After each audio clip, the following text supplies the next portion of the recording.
Alain, propos sur la religion. L'esprit universel. Un peu de catholicisme ne nuit pas.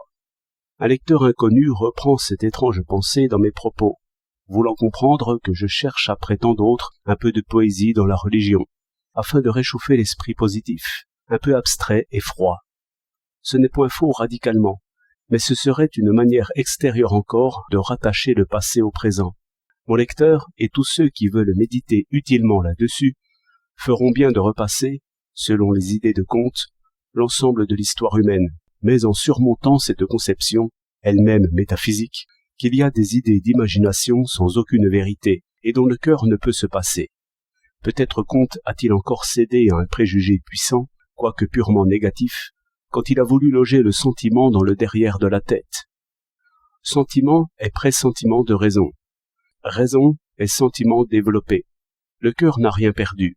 Les dieux sont nos métaphores, et nos métaphores sont nos pensées.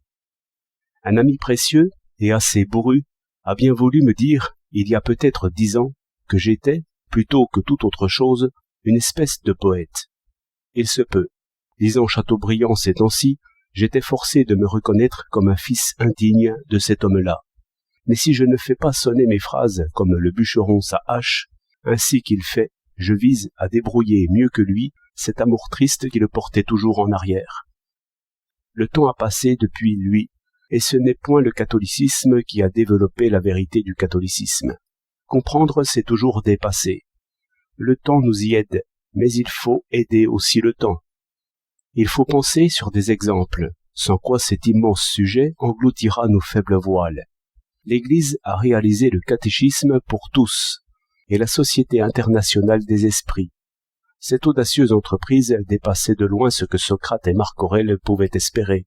Le moindre esclave, le fils d'un serf ou d'un bohémien errant, avait les mêmes droits que d'autres à lire et à entendre dans le livre universel. L'Esprit éternel était finalement juge de tous les rois et de toutes les puissances. La maison commune s'élevait au-dessus des échoppes artisanes, et la puissance n'y était reçue fraternellement que sous la condition d'être juste. Les valeurs s'ordonnaient comme il était convenable, l'ordre humain se montrait. Mais les forces reprirent cette province nouvelle. Je me souviens qu'au petit collège de curé où j'ai commencé mes études, il y avait une inégalité choquante entre les riches et les pauvres. C'est au lycée seulement, et chez les incrédules, que j'ai retrouvé l'égalité catholique. Le trésor ne s'est pas perdu, il a changé de main. Et le catéchisme non plus ne s'est pas perdu. Il s'est conservé et enrichi de toute science et de toute doctrine. L'idée de l'esprit universel a trouvé son corps, sa force et ses preuves. Toute démonstration est une preuve de l'esprit universel. Tout fait est une preuve de l'esprit universel, car aucune perception ne vaut que par l'universel assentiment. Les rêves et les visions, les dieux eux-mêmes sont des perceptions individuelles, mêlées de nos humeurs, non accordées encore aux perceptions de nos frères les hommes. C'est selon un admirable pressentiment que les temples, lieux des prodiges, effacèrent les prodiges et firent l'union des esprits par leur masse solide et ordonnée, où les perspectives, les symétries et les ressemblances ramenaient les différentes vues à un seul objet, d'où l'on vint à épeler la grande forêt de l'expérience réelle, chacun de sa place témoignant pour tous. Mais où cette science maintenant? Où cette fraternité? Où cette paix promise? Hors du temple.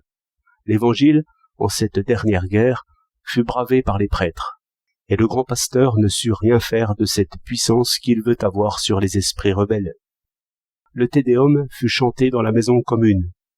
Insulte à l'Église universelle, insulte à la communion des hommes, dans le temple même.